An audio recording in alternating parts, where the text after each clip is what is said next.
Hey there, A's Dave fans. Welcome to the next edition of A's Player Profile and Prediction.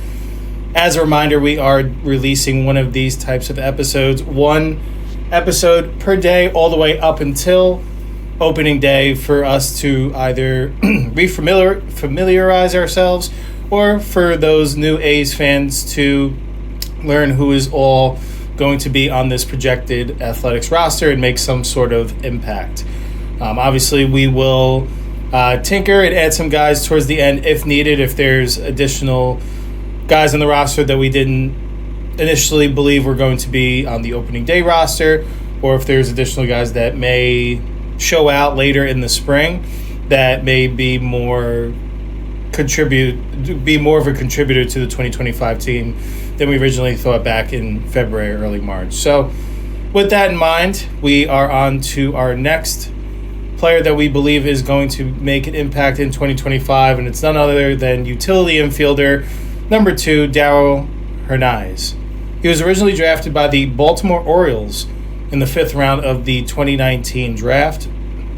On January 26th of 2023, he was traded from the Orioles to the Athletics in exchange for pitchers Kyle Verbertiski and Cole Irwin, left-handed pitcher, who definitely pitched some significant innings with the A's during his time, and someone that's still throwing for the Orioles in their organization too as well. So really interested to see how this trade pans out when you look back on it. It is one of those, probably one of those lower leverage deals, but I do think it filled two areas of need for those organizations at the time, where Baltimore needed to continue to bolster its pitching depth, whereas the A's were just looking for talent to bolster any sort of infield position player depth in general. So I do think they're in a good place of that now, and I do think they had Hernaiz as pretty highly touted, as at one point being destined as the shortstop of the future.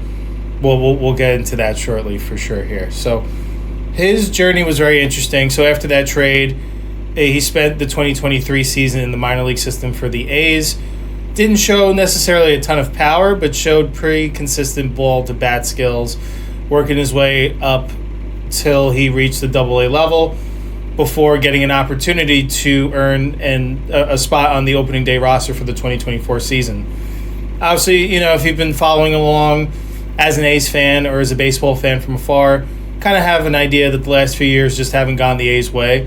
So there have been more opportunities for younger guys to be able to earn that spot and show their potential as compared to other organizations that may have rosters that are more riddled with veterans. So for Hernaiz, that was a good spot to be in, to have that opportunity to either win the shortstop job or win playing time at one of the positions in the infield. Because I did mention at the height of the show, he is a utility infielder. He has certainly showed defensive prowess at 3 of the defensive spots at second base, third base, and short. He is a primary shortstop, but he'll no longer be considered the shortstop of the future, since now that is going to be the reins there seem to be handed over to shortstop Jacob Wilson.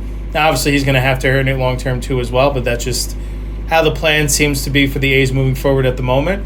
So Hernaiz seems like he's going to have to establish himself more at second base or at third base. That's also going to be tough, and that's a good problem for the A's to have.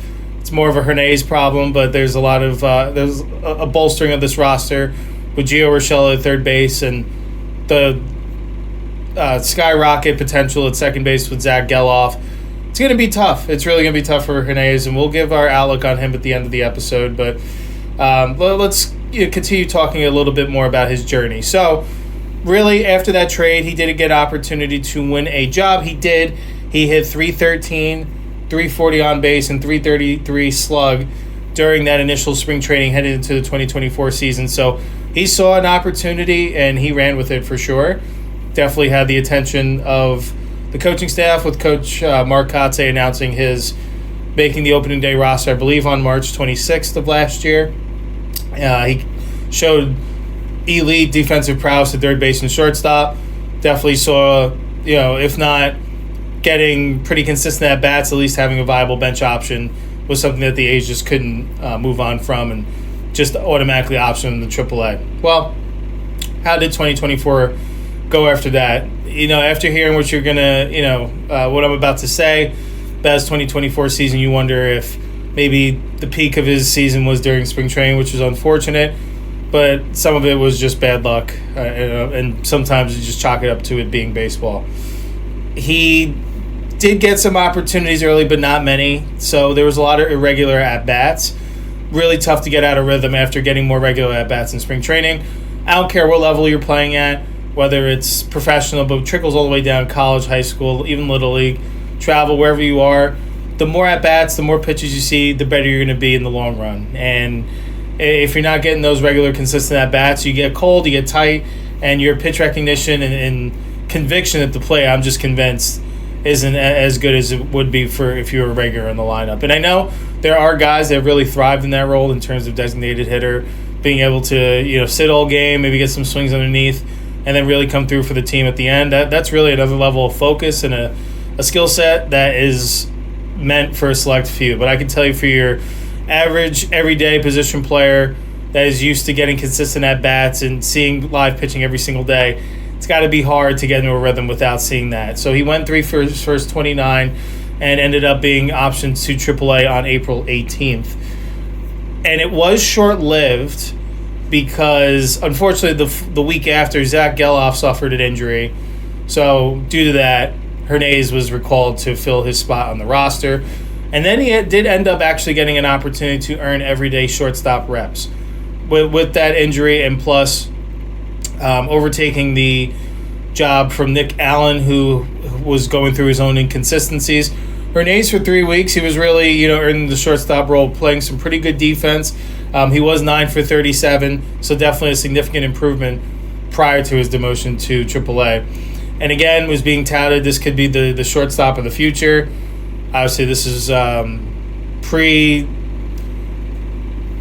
Wilson on how their feelings are on him now. Obviously, they knew he would be there in the long run, but I don't know if they thought he would be ascending this quickly. But nevertheless, Hernaiz was definitely getting a lot of that praise once again. Unfortunately, due to his hustle, he didn't get rewarded. He was running out an infield single on May 7th against the Texas Rangers. He suffered a severe ankle sprain. I think it was a high ankle sprain. That's really tough to come back from. So he missed at least 2 months. It might have been 3. He did come back in August and just never really could get in that rhythm once again. Like, it seemed like he was back into that struggle and just wasn't able to get his timing down at any point during the 2024 season. So you wonder if you just chalk it up to just injuries upon injuries. And the theme that I look at for Hernaiz was what could go wrong in 2024, unfortunately did. So you hope that's just an anomaly, and you hope it's just a 1-year thing. And definitely, if I was in his shoes, I would definitely be looking ahead to a strong 2025. But there was probably a lot of learning moments along the line there for Hernaiz, right? So he's someone that pretty highly touted prospect, has all the baseball tools you can in the world, and you think it would just directly translate onto the field sooner rather than later. And sometimes you go through that roller coaster of an experience, so especially when you're just getting your footing in the big leagues. A lot of times it's not going to go the way that you think, and you just got to find different ways to deviate and find different ways to success. And I'm sure there was a lot of learning moments along the way.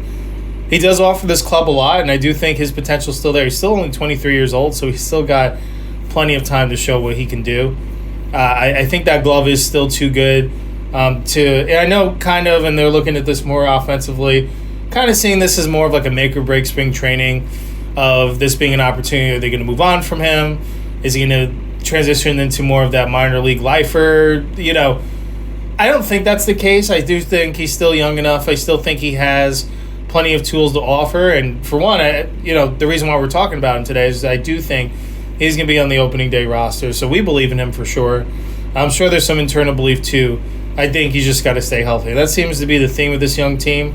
A lot of unfortunate injuries, but yeah, high ankle sprain, that's got to be tough to come back from.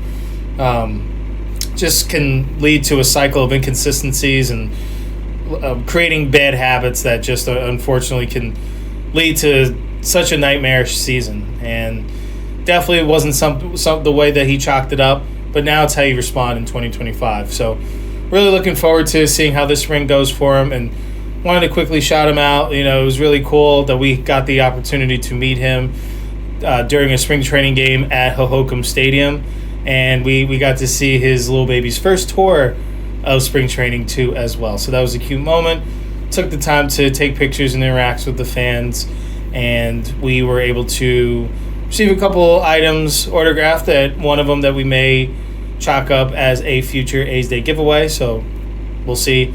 Pump the brakes on that. That's going to be kicking that well down the road once we interact with more and more of you in the growing audience. So nevertheless, wanted to shout out Hernaiz. Thank you so much for stopping for all of us. It was nice to meet you, and best of luck in 2025, and nothing but blessings and health to your wonderful family for sure. So rooting for you. I really do think you are going to make this roster, and just looking forward to seeing him to make his mark, because I know that those opportunities are going to be limited with the increased depth, especially upon this A's infield. So just kind of have to seize the opportunities when they arise, and hopefully, mentally and physically was able to prepare, going through this last year where he was kind of having those limited opportunities fresh out of spring training. You wonder, now going through that for a year, he'll be in a better mental state of mind going into that for 2025, and maybe have more positive productivity and output. So fingers crossed there. Best of luck in 2025. Looking forward to seeing what it looks like. And with that, we're going to move to his projections for the 2025 seasons according to Fangraphs. They project him to play in 26 games, bat .252 with 2 home runs, 12 RBIs, a .305 on-base percentage, and a .364 slugging percentage. So basically, his role is going to be one of a versatile infielder bench option, or getting everyday AAA at-bats. We'll see how it shakes out. I do think really would be interested to see, pick the minds of the coaching staff and just kind of envision what they see out of this club in 2025. There's a lot of different options and ways they can go, and that's a good thing. That means that you're getting better players in the building, so there's going to be tougher conversations that need to be had. So definitely not a bad thing, but certainly see Hernaiz making some good plays behind this A's pitching rotation, and maybe help closing out some close games as a defensive replacement late in games. But also, I see him coming through with the bat too as well. It's just got to maintain that health and seize the opportunities when they arise, because they may be limited, especially early in the season. So for his over-under, we're going to look at games played, and I don't know what's going on with Fangraphs, and it seems like maybe they're on the little lower end of some of the stats with these guys we've been looking at, or maybe I'm just thinking higher of the roster as a whole, but I don't know. Some of these numbers just seem a little off. I'm going to take the over here just because I think he can play more than just one position. He can play 3 infield spots, and I'm sure he can play first base in the pinch too as well. They have him at 26 games. I say he's going to play at least 35. You like to think there's going to be pretty consistent health throughout the club throughout the 2025 season, but it is a 162-game schedule, and you are seeing more common these days. There are consistent injuries that are widespread throughout Major League Baseball. So you're never going to go through a Major League season with solely your best 9 or 10 position players. It's going to take more than that. And pitching side, you can say the same thing. You're not going to get through the season with just 5 starters and 6 to 8 relievers. It's going to take more than that. It's going to take 20 or more pitchers and position players. It depends on health and success, but you can take contributions from 15, 16 guys throughout a year. You just don't know how it all shakes out. So if I'm Hernaiz, I'm definitely ready for the opportunity, and entering my age 23 season, still young, still got plenty of an opportunity to make a impression on this club with a team that's trending in the right direction. So we're going to take the over. We do think he's going to appear in a few more games, and hopefully really things start to click for him in 2025, and hoping next year at this point that we're talking about how, in 2024 was the theme of how what could go wrong did go wrong. We want to have the reverse flip. We want to be saying what could go right and needed to go right did for Darell. So best luck in 2025. Looking forward to seeing how it all shakes out. And that's an episode. Once again, thank you so much for tuning into these A's player profile and prediction episodes. We're doing one per day all the way up until opening day as the A's kick off their 2025 season in Seattle to take on the Mariners in a 4-game series with an AL West clash. Looking forward to seeing some of these new additions in the green and gold, especially seeing Sevy on the mound and Jeffrey Springs. That's going to be an exciting 1-2 matchup. Really looking forward to seeing how the roster looks rolling out of spring training, and we will be talking about that early on opening day on the 27th. So stay tuned for that. Once again, we talked today all about Darell Hernaiz and what we think he will contribute in 2025. Thank you again for your time. Enjoy the rest of your days. We'll be back again tomorrow talking about the next athletics player. Holy Toledo, baseball's almost back.